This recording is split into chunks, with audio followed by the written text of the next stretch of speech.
ইরানের রাজধানী তেহরানের বেশ কয়েকটি জ্বালানি অবকাঠামোতে হামলা চালিয়েছে ইসরায়েল। শনিবার রাতে এ হামলা চালানো হয়।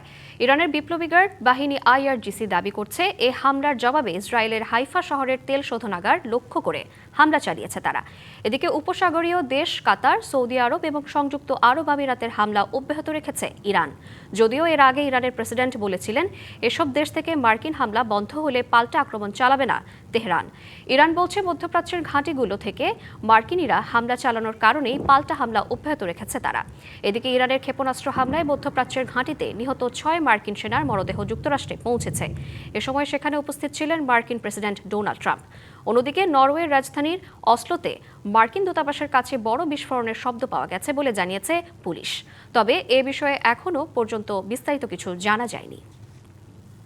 এবার নগদে পাচ্ছেন হেলিকপ্টার অফার, তাই কেনাকাটার পেমেন্ট নগদে করুন আর বুঝে নিন 2000 টাকারও বেশি ক্যাশব্যাক সহ হেলিকপ্টার রাইড। পেমেন্ট শুরু করুন আজই।